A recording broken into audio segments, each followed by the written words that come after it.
All right. Hi, everyone. Dr. Tom Nabedy, Dr. Rob Farhat, Michigan Center Regenerative Medicine, and welcome. Thanks for joining us tonight. Our topic tonight is to talk about knee and regenerative approaches to knee pain. We also want to take a chance to introduce our newest physician who's joined us. We have expanded our office space to the Grand Rapids area, and Dr. Kevin Nemeth has joined us and the MCRFM team. This is Dr. Nemeth jumping on right now. Kevin, you want to introduce yourself? Tell us a little bit about your background. What brought you into the pain world, and then how did you find your way to the regenerative medicine world? Absolutely. Thanks for having me. And I think that my story getting into regenerative is probably pretty similar to everybody that ends up doing regenerative medicine. You work long enough in interventional pain management or just being a physician and, staying up with education, you realize that this interventional orthobiologic procedures that we offer are more in keeping with the oath that I think we all took when we got sworn in as med students to say that we're doing the best for our patients and looking for best outcomes. And so really that was my first motivation to say, if there's something that can actually treat the root cause of what's causing the pain rather than give it a Band-Aid fix for, 3 or 4 months at a time, I think that's kind of common sense. And so, thankfully I kind of had a push in the direction because my last job sort of went away unexpectedly, and it allowed me to further pursue those thoughts that were festering in the back of my head.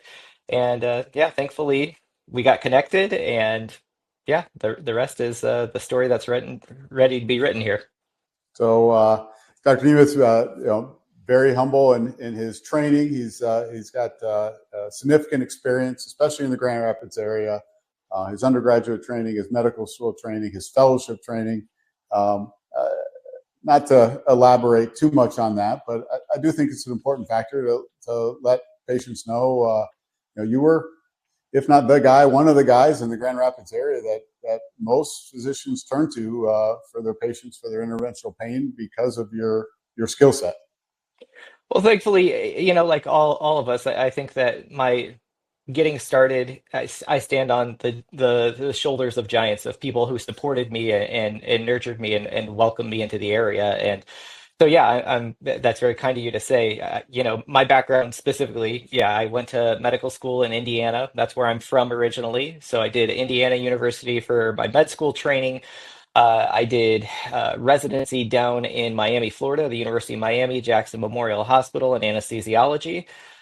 So after doing that, I went to fellowship at Columbia University in New York City with New York Presbyterian Hospital, and then ended up back in the Midwest here in Grand Rapids. That's where my wife is from. Just sort of worked out that was the best job at the time that we ended up taking. And yeah, that was my life for the last 5.5 years. And then, like I said, unfortunately, that job disappeared, or fortunately, I should say, as fate would have it. But it was a very busy job, and I think we did a lot of good work. But it's no mystery to anybody involved in healthcare or as a patient or a provider that the system is broken, and when you're in a busy practice, it really exposes those stress points, the weak points, to say, hey, you know what patients need and you want to be able to offer it to them, but unfortunately you're forced to follow an algorithm just so that the insurance will pay for whatever you need it to do, and that leads to less than ideal outcomes, or delays treatment that doesn't need to be delayed for any other reason. So this is a much better option for that. Hey, amen to that. Yeah. And so, Dr. Nemeth, he fits the mold. He's got extremely great needle skills. He knows how to accurately use ultrasound, X-ray to safely and accurately place needles into degenerative tissues that can respond to stem cells, platelet-rich plasma, and then by joining Michigan Center Regenerative Medicine, he has access now to all the lab features that we have and other technologies to make sure we drive our exceptional patient outcomes. So welcome to the team. We're excited to have you join us tonight as we dive into some knee pain kind of treatments. So we thought we'd start with probably the biggest referral reason we see people is knee pain from osteoarthritis. So Dr. Farhat's got a knee model in his hand, and maybe walk us through what osteoarthritis means. Yeah, so I'm a big fan of the anatomy. So here's an example of a knee joint. It might be difficult to see, but essentially the knee is made up of two major bones. So the femur that comes from above articulates with the tibia below. There's a third bone here called the fibula, but this really doesn't have any weight-bearing duties. So most of it is between these two bones. And then people have heard of these structures, but they may not necessarily know exactly what they are. So in between the two bones is something called the meniscus. So there's two meniscus, one on either side, one medial on the inside, one lateral on the outside. Most commonly injured is the medial meniscus because it's a bigger tissue, and it also absorbs most of the force involved with the knee. So this is one part of the cartilage, but there's also another part of the cartilage that people may not be familiar with, and this is the articular cartilage. So this model has a color shade difference. So the bone is this whitish color, and this bluish color is the articular cartilage. So that's actually what rotates on the surface, and that's what contacts with one another to sort of make the joint move smoothly. It's a hinge joint, so it means really it just bends down and straightens out. It does have a little bit of twisting, but most of it is this hinge motion.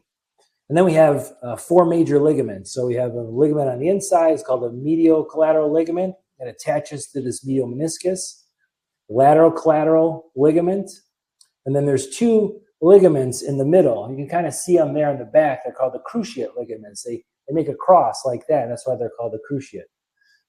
Athletes tear their ACL a lot. That's really what's required for stability with doing cuts and rotation with one-legged pressure. So that's a brief anatomy.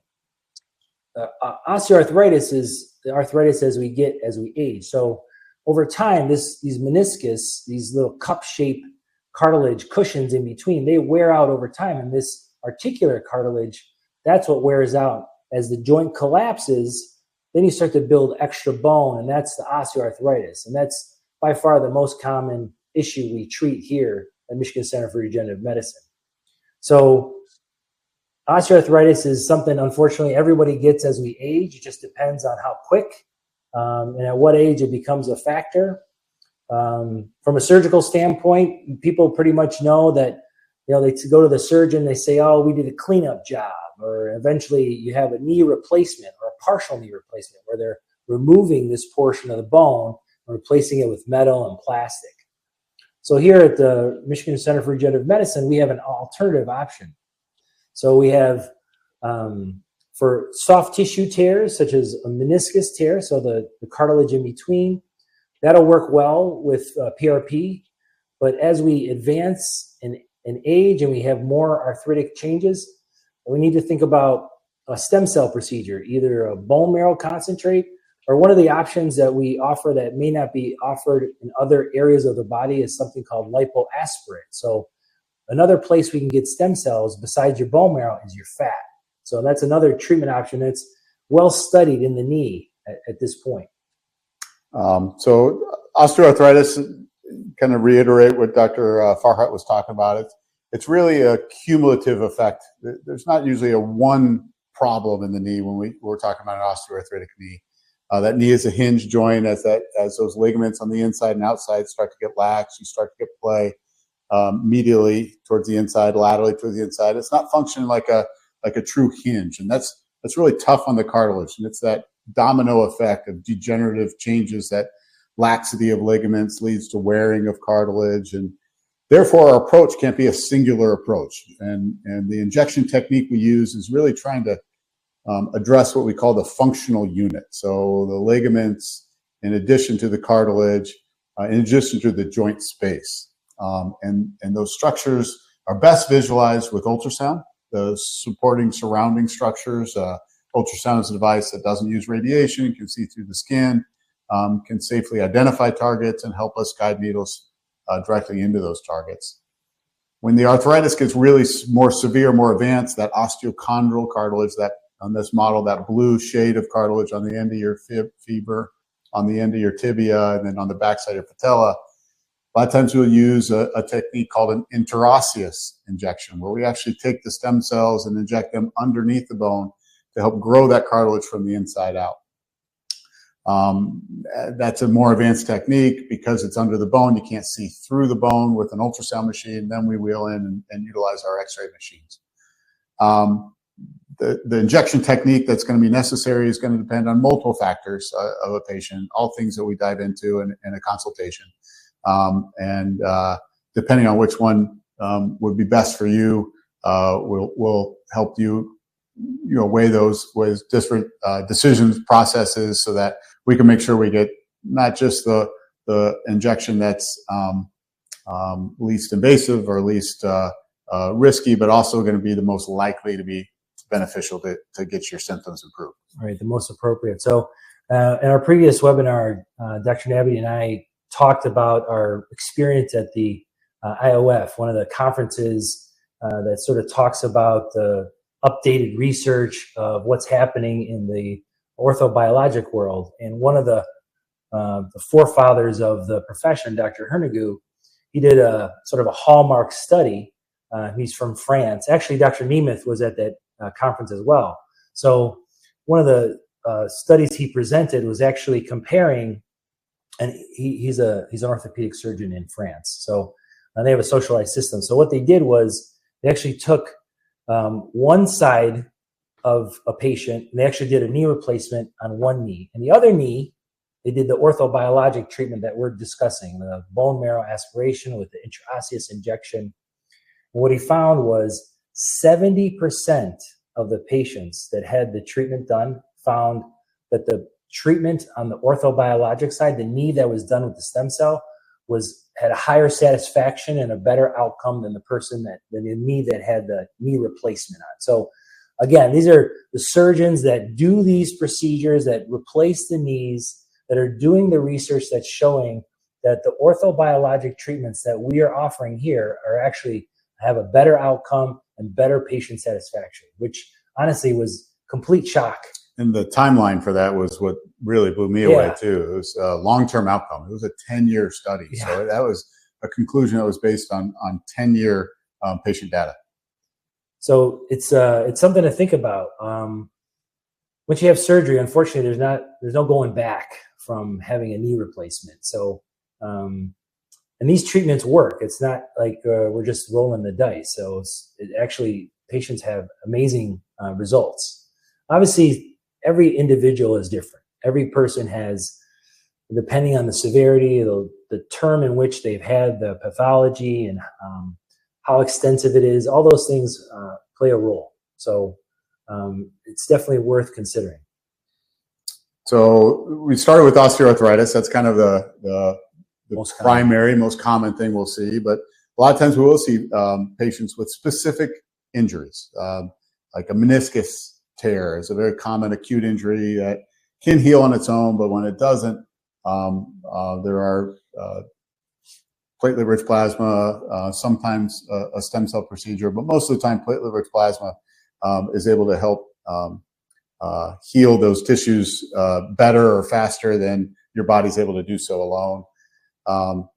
Dr. Nemeth, you was referred to earlier, you participated in the Orthobiologics Foundation conference this year, and now I think are as skilled and as ready as any of us. You want to talk about your approach with meniscus tears? If patients came to you, someone has a meniscus tear, say 6 weeks out, hasn't healed, what kind of things might you think about talking about?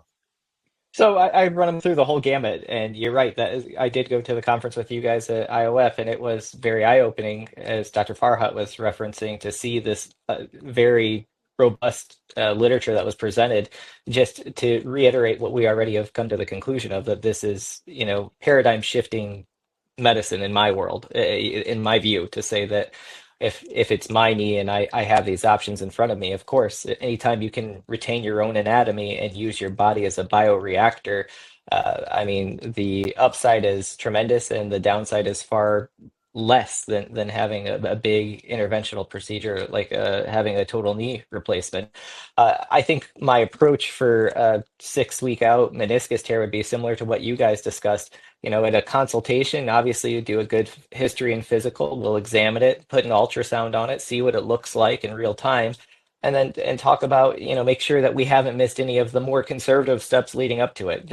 Usually people that have come to our doorstep in the interventional orthobiologic world, they're pretty savvy about going through the typical recommendations of, Rice protocol, bracing, trying traditional injections like doing a steroid injection, which again is not going to necessarily heal it. It's just going to take the pain away. And at the end of the day, you're going to be left with this tear that's there. So if we've exhausted all these options and the patient agrees with what we're discussing, then the next option would be to do one of these orthobiologic procedures, usually something like a PRP injection. If it's an isolated meniscus tear, should be more than enough to take care of the issue. Because at the end of the day, it'd be great if we could all tear, when we have these tears in our meniscus, which is more or less inevitable as time goes on. Unfortunately, it's a very poorly vascular structure, and that's why it doesn't heal itself over time in most cases. So using a PRP injection is a great way of sort of jump starting your body's healing process, but targeting it to that specific area. And so we're just launching Grand Rapids, and Dr. Nemeth's doing consults in Grand Rapids. He can do the ultrasound in Grand Rapids. We can come up with a plan in Grand Rapids, and we could put a cheap centrifuge out in Grand Rapids, but we're choosing not to do that. And the reason we're choosing not to do that is not all PRP is the same. And the equipment that's necessary to create a high concentration, high quality, high dose PRP, for the time being, we don't have the space or the means to put that out in Grand Rapids yet. So I think that's an important factor, and why Kevin's decided to join our team and not launch with another clinic out there that's doing PRP, which I don't want to downplay what they're doing. I applaud them for incorporating these therapies in, but one of the big messages from our conference, and one of the big messages we're trying to spread, is that dose matters. And the analogy I like, it just works well for my head, is Motrin.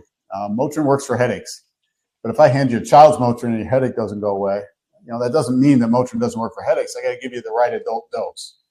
And these bedside tabletop centrifuges typically are getting doses in the, my analogy, children's dosage range of PRP. A lot of clinics don't count it, so they don't even know what their dose is that they're administering. And then oftentimes it needs to be repeated 2, 3, 4 times to get that cumulative effect, where now you finally get the benefit that you get from coming to us with a one-time procedure. If I may add to that really quickly, please. Dr. Nabity, you really touched on something that was integral in me choosing to ultimately come your guys' way and join this practice. You're exactly right. I don't think that you can overstate how important it is that dose matters, right? So in my last practice, I did do PRP injections, but the setup we had was one of these centrifuges you were talking about, where it's, we spin the blood products, but you don't get an analysis afterwards, so you never really know what dose you're giving a patient. And while yes, I had pretty good outcomes, I will say spending the few months I have with you guys at the Michigan Center for Regenerative Medicine, I would say that yours are, it took my breath away to see patient outcomes. And so, and tying into the conference that we just came back from at IOF, this was harped upon time and time again, with the literature showing that dose does matter. Once you get above a certain threshold, that's when you start to see this more exponential response in people's outcomes. So yes, that was a huge part of my personal decision to join the practice, is to say these are guys that are doing things the right way and being as evidence-based as possible, and there's data to back this up. So that was very important for me as a physician, and I think for our patients. Excellent. Yeah. So I think we've probably talked enough about kind of what we normally see. We like to leave it enough questions. We got time for questions. We got a bunch of questions coming in, so I think if everybody's okay, let's try the questions. We'll go over some questions. So we kind of answered the first one, asking about non-surgical approaches for meniscus issues. So Daniel, I hope we answered your question accurately, well enough. Yes. So the question of your staff board members of the American Academy of Regenerative Medicine. So Dr. Santana, who's not here tonight, just took the test and just passed the test. The rest of us tend to follow in line. The more, I guess, accolades or insurance that we're the best place to come is going to be important as these other board certifications come on board. Those are all things that we're going to want to incorporate.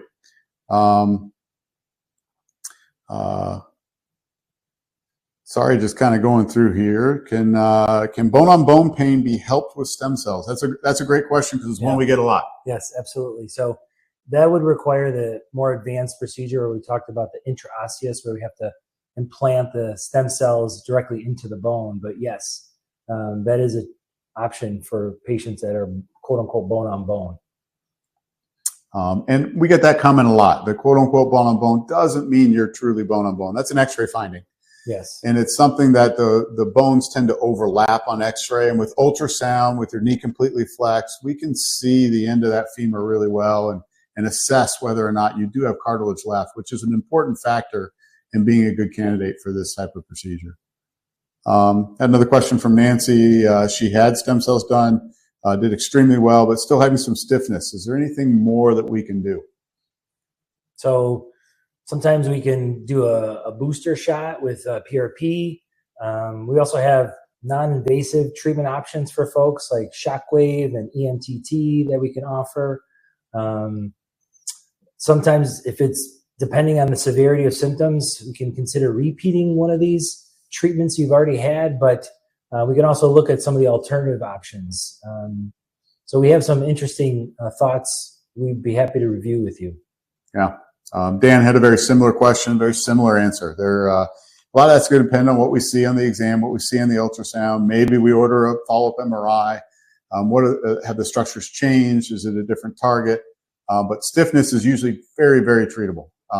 It's something that, like Dr. Farhat said, there's a multitude of therapies that can help stimulate just enough regeneration where we might not have to do that full-blown stem cell and can alleviate your symptoms with a much less invasive, less costly type procedure. What about the infection? Do you use embryonic stem cells or only biologics from one's own body? So very good question. There are two major types of stem cells. One is allogenic, which means donor, and embryonic is one. Umbilical cord is another. Placenta is another. All involve babies, so oftentimes those three get confused. They're three separate therapies. All three of those therapies right now, designated by the FDA, is not approved for injectable use in the United States.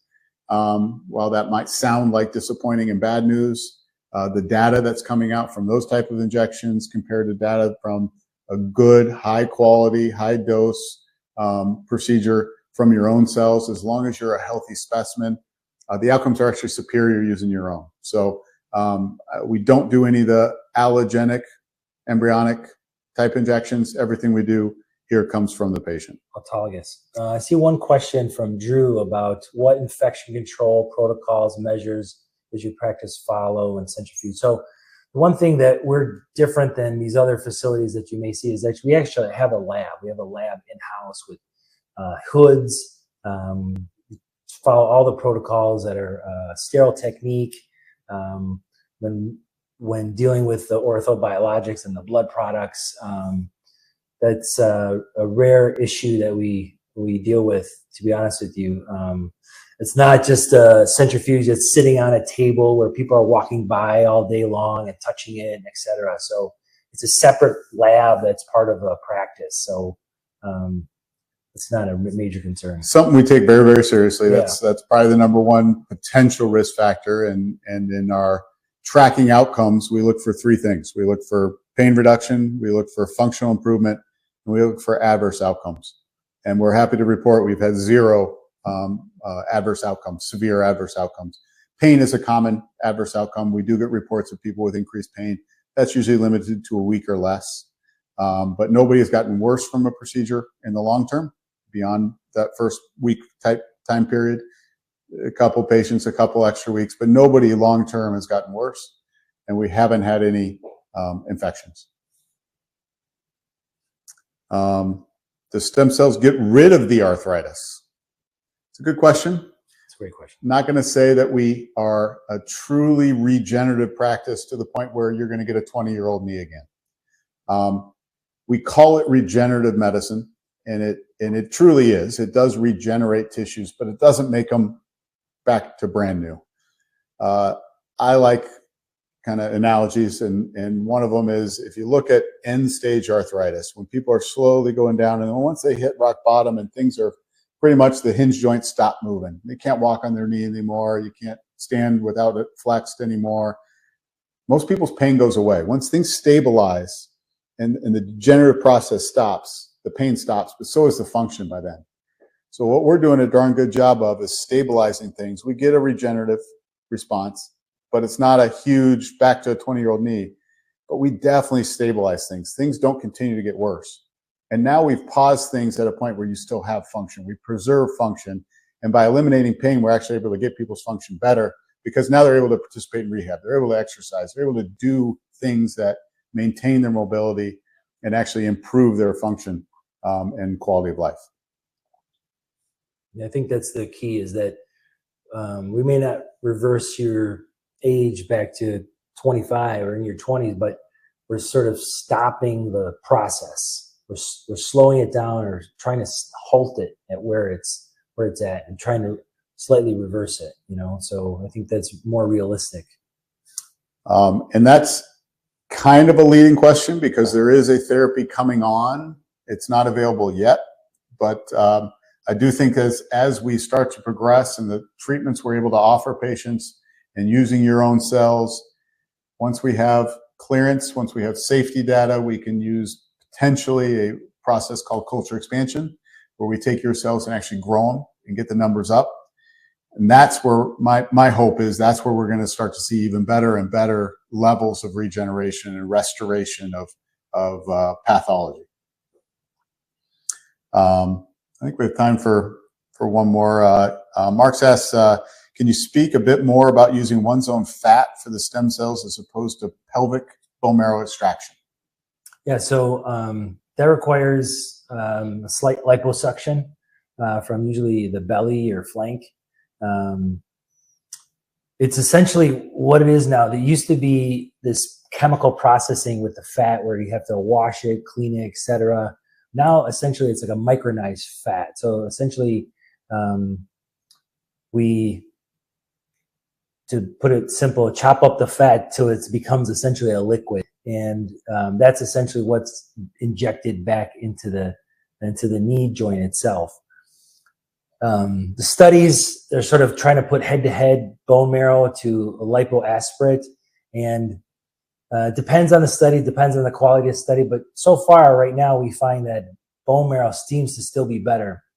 The only limitation with fat is that we're only putting it into a space. So if it's a really advanced osteoarthritis, we don't think that we can do an intraosseous procedure because there's concern for embolization, etc., in the bone. But if it was just, say, an injection in the joint itself, the lipoaspirate is probably adequate. So it depends, again, on the severity of your pathology, how far along the degenerative process you are, but it is an option. It's a slightly different method in which we extract the stem cells, but it's a similar way we re-inject it. So I apologize for everyone that's given us comments and questions that we hadn't had time to get to. We try to keep these to 30 minutes or less. We do telemedicine calls. We do have our Grand Rapids location. For anyone interested in scheduling a consultation with us to get your questions answered, please give us a call, Michigan Center of Regenerative Medicine, 248-216-1008. You can also send us a message through our website, regenerativeMedicineMichigan.com. Look forward to helping any and all of you that think you have a condition that you heard tonight that's something that we might be able to help with. So thanks, everyone. Kevin, thank you. Thank you. Thank you guys for having me, and thank you all for attending.